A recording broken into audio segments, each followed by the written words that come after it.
6, 2018 Cumberland County Commissioners Workshop Meeting. Please stand and join me in the pledge of allegiance. I pledge Allegiance to the flag of the United States of America and to the republic for which it stands, one nation, under God, indivisible, with liberty and justice for all. Thank you. I call this meeting to order at 9 a.m. And before we open up the floor to public comments, I would like to note that Commissioner Herzler is out today and another commitment and another meeting over in Harrisburg, so that's why he's not here today. So at this time, I'd like to open up the floor to public comment. Okay, hearing none and seeing none, we'll move on to agenda item number 3 and call on Commissioner DeFelipa to present Anne Marie Payam with her 20 years of service award. So, Anne Marie, and the floor, please.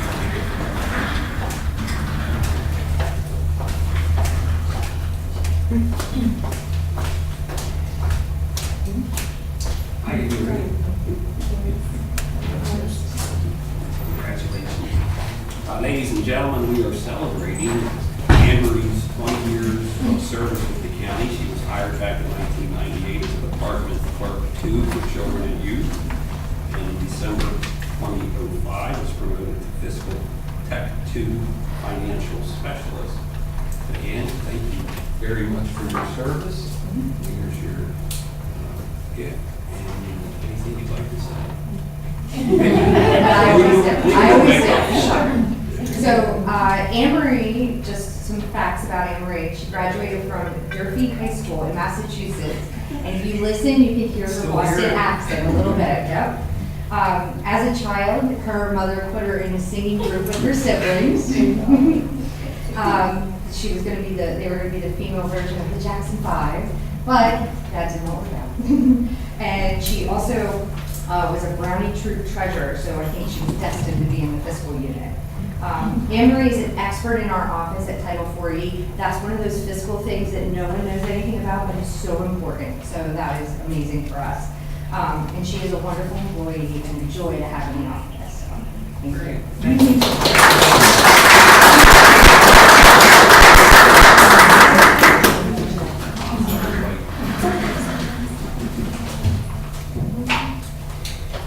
Okay, that looks great. Give me a smile. And let me just take one more. Smile. All right. Thanks. Good, perfect.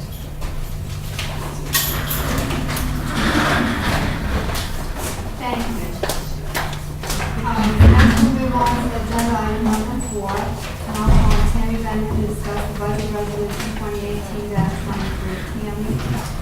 Finance is requesting approval of 2 budget resolutions. The first one is NH and IDD. They're increasing revenue and expenses by $87,950. This is mainly due to the rebudget monies received from the Office of Child Development and Early Learning for their 2017-18 expenses. The second one is for offender supervision. They're increasing revenue and expenses by $69,000 for higher than anticipated supervision fees and the union salary increases. Commissioners, any questions for Tammy? Thank you, Tammy. Next we move on to agenda item number 5 on Mr. McElwee to discuss the needs-based plan and budget for fiscal year 2019-2020.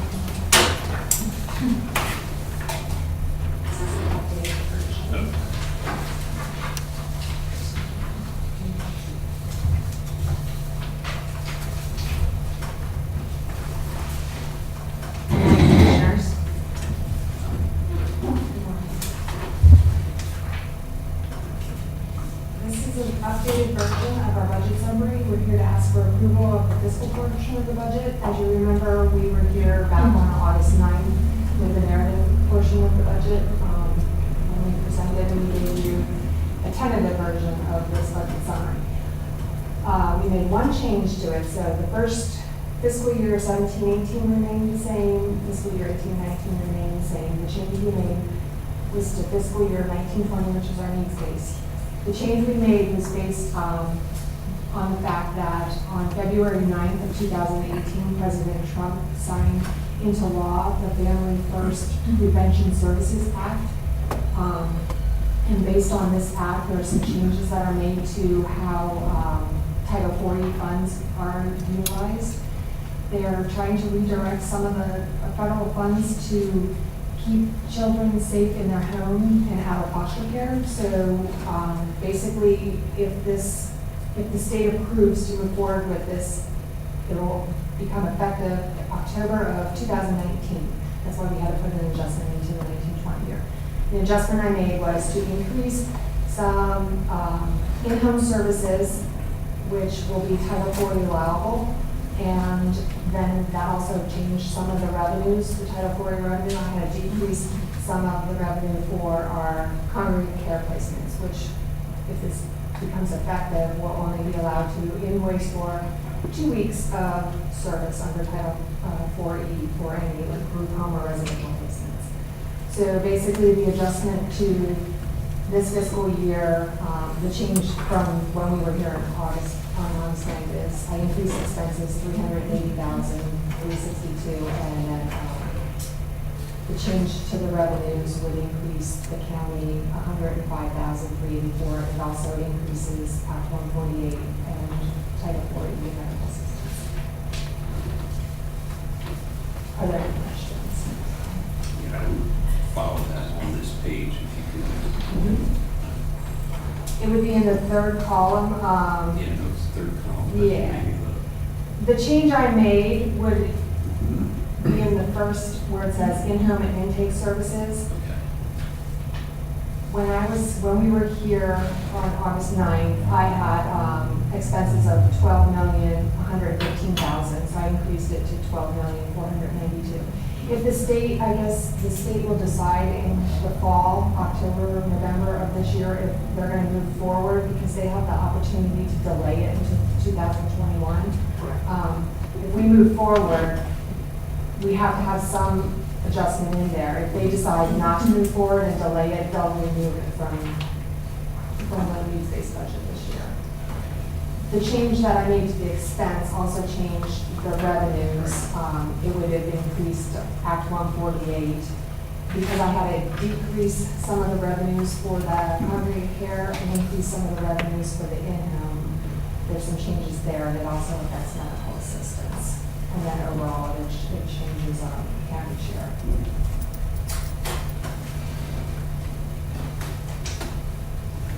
So if I read this correctly, county share will decrease. It does, because that's if the state certifies us at the Act 148 level, which typically they don't certify us to the full amount of. Right.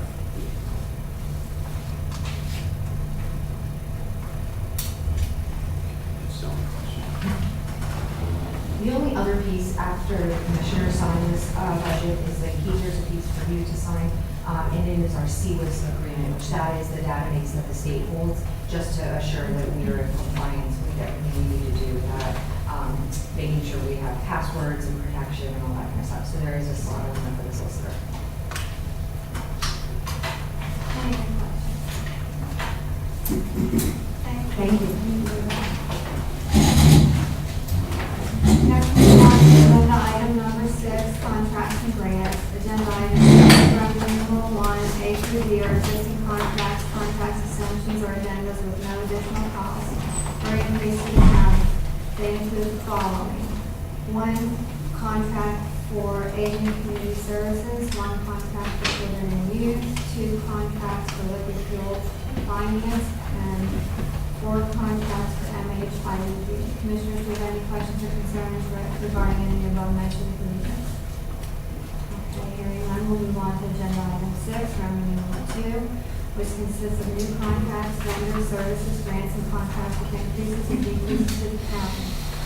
And we hereby calling on Joan to discuss the grant for state food purchase program plan and the 6 agreements for aging community services. Joan, for you. The state food purchase program, the new contract, so this year is $198,819.22, which is a decrease of $2,153.40 from last year. The United Disability Services, that's a second amendment pass-through funding for PA Link services. It's an increase of $2,750. Safe Harbor, also an increase from last year of $1,722.20. That's for the 2017-18 contract. These are, the rest of these are all for addendums for the 2017-18 contracts. The Sci Lifeways, which is Mechanics for Play Senior, with an increase of $8,980 for that time period. Domestic Violence, $1,720. The VMA of Central PA, which services West Shore Senior Center, is $8,980. And Maranatha is $1,720 increase. Any questions for Jen? Thank you, Jen. Thank you. Next I'll call on Jamie to discuss the relationship between children and youth and their mental health person. Jamie? Morning, Commissioners. This contract is for Hershey Medical Center. They review some of our child abuse cases to determine if the criteria, the child's injuries are consistent with child abuse. Typically, that they are reviewing cases that they weren't involved in from the beginning, where the child didn't have a medical exam done by them. Their rate did increase significantly this year. They went from $100 per review to $158 per review. Their reasoning for that was that they standardized their costing across the board. There are a couple other counties that have used them as well. And I did check in with them. We're all at the same rate at this point now, so that was the reason. I'm hoping it doesn't go up again this coming year, but for now, this is where we're at with them. Any questions for Jamie? Thank you, Jamie. Next, I'd like to call on Ryan to discuss the agreements between drug and alcohol and Marzetti and Sullivan Counseling Services. Ryan? Good morning, Commissioners. We would like to add Mazzetti and Sullivan to our outpatient network. As you may recall, in previous outpatient contracts, I talked about how during the fiscal year, 4 out of our 5 had reached 90% capacity, and 3 out of the 5 at some point during the year were completely at capacity and couldn't take any more clients. So we would like to add Mazzetti and Sullivan to our network. Any questions? Is their pricing similar to the other? It'll be the exact same as the others, yes. Thank you, Ryan. Next, Sue, is with us today to discuss the MHID agreements, which consists of 5 agreements for fiscal year 2018-19 intellectual and developmental disabilities and 7 agreements for fiscal year 2018-19 mental health. Sue? Yes, good morning. So the 5 contracts for IDD are all renewal contracts for fiscal year 18-19. Remember that they're all state dollars that we're using here. The state sets the rates, so they are based on what the authorizations are for each provider to support each consumer that they have. Do you want me to go through the increases and decreases, or? You can. Okay. So for our aspirations, it's a decrease of $2,500, and they provide psychological evaluations. For Goodwill Keystone Area, it's a decrease of $1,224, and they provide supported employment. Harrisburg Home Health Holdings or Angels on Call is a decrease of $52,881, and they provide in-home and community supports. The Redevelopment Authority of Cumberland County is a decrease of $3,000, and they provide in-home and community support for individuals living in apartments. And the York County Transportation Authority, or Rapid Transit, is a decrease of $1,184 for transportation services. Now for mental health, their contracts are based on where those providers are projected to end up this fiscal or last fiscal year. So they're starting out, so Diacon is starting out with a decrease of $3,000. from what they had last year.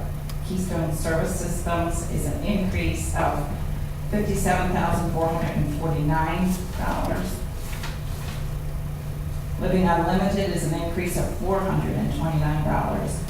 New Visions is an increase of $219,123. They are providing residential services and also other community services. And I think they have a new home that they are, that's why the contract jumps so much. Pennsylvania Counseling is an increase of $985. Redevelopment Authority for Cumberland County is an increase of $512.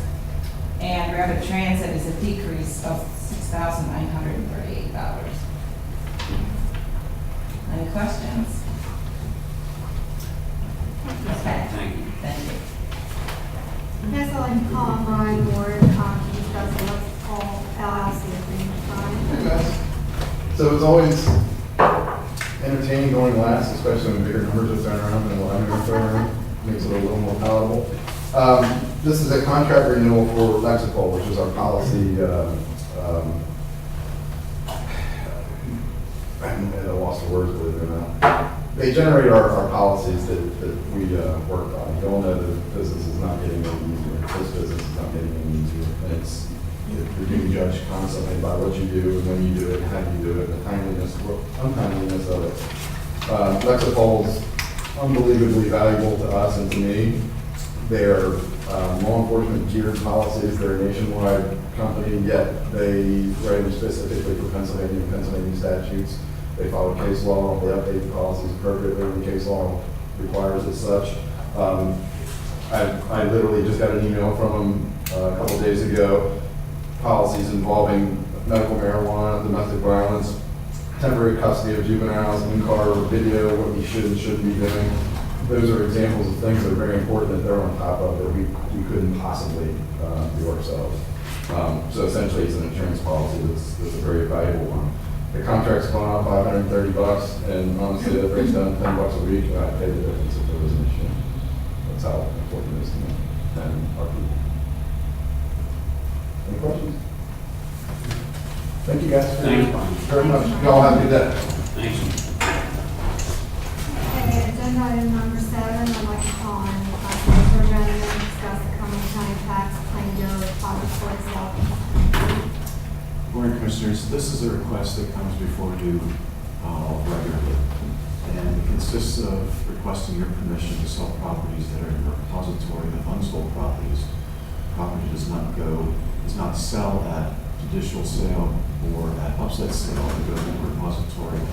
It's not earning taxes, and when private individuals want to purchase those properties, we need the consent of all the taxing districts. Of course, you're among them. So I'm asking on Monday for your approval of the sale of the properties on the list from the repository. Any questions? I see Keith, there's 7. Yes.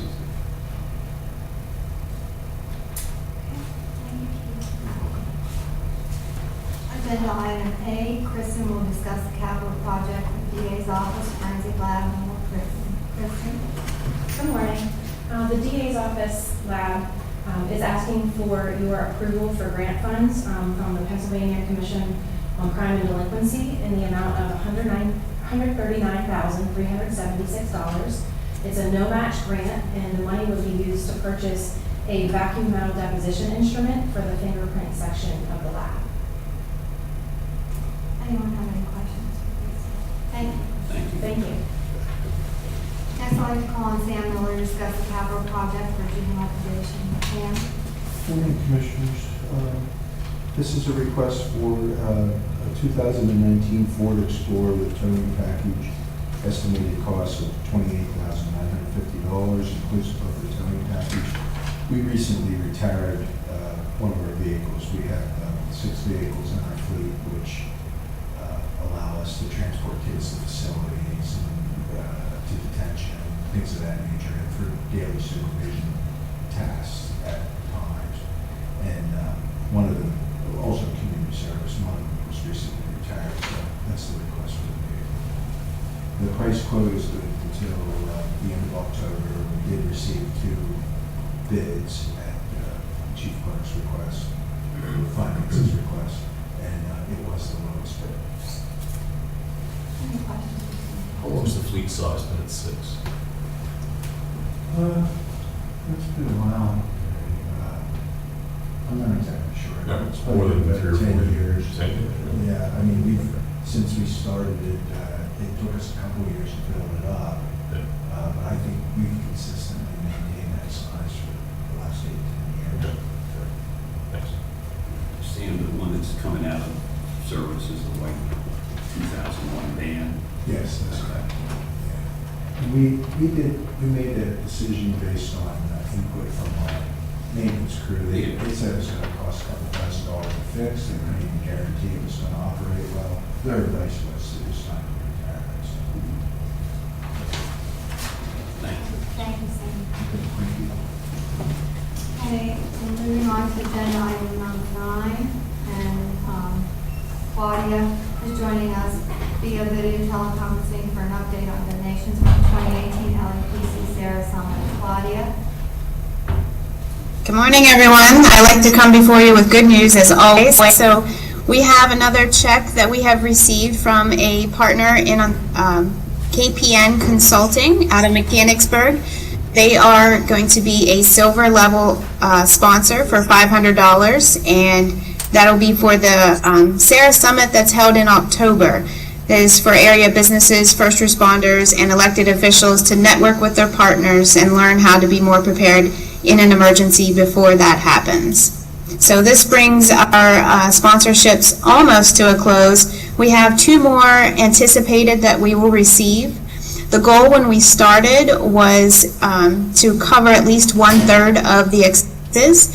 And while the expenses aren't all in yet, obviously, because the program starts in October, it is anticipated we'll probably be able to cover at least 80% of the program with the help of all the public safety partners that our LAPC committee, Connie Heckard, leads that with the help of all of them that have seeked out these sponsors. So it should be a pretty good program and hopefully little impact to the county budget. Any questions? Claudia, I'm trying to remember this time last year. We are way ahead as far as sponsors this year, correct? Oh, absolutely. Yeah, absolutely. We're just our first year last year. In fact, I don't know that we had any sponsors. So it was a new concept to be able to have sponsorships this year.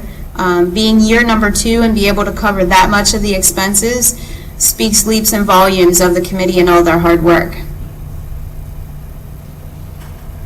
Okay, thank you, Claudia. You're welcome. Have a good day. Next, we'll move on to the Commissioner's Liaison Report, again with Commissioner Hinckley. Thanks, Sandy. I don't have any official reports this time, but I just want to mention that I did attend a Project Search graduation a couple of days ago on behalf of the Board of Commissioners. And just congratulations to that whole group of people who made this possible. And congratulations to the 4 graduates, Amber English, Molly Hosey, Chance Dorman, and Gage Giselle. And I can't say enough good things about this program. It's the first year, and hopefully it will continue for many years. And also just want to say a thank you to the Carlisle Sentinel newspaper for putting out an excellent article on the ceremony. Thank you. Thank you, Commissioner Hinckley. Commissioner Eccles. I don't have anything official. Waiting on an update from Kirk regarding some planning issues. I'll circulate that information as I have it. Thank you very much, Commissioner. I would like to report that executive sessions were held on the following dates for 2018, August 27th at 11 a.m., August 28th at 1 p.m. and 2 p.m., August 29th at 8:30 a.m., September 5th at 8:30 a.m., 1 p.m. and 1:30 p.m., all regarding personnel issues. I don't believe there's a need for an executive session today, so I would like to move on to other business. Is there any other business to bring before the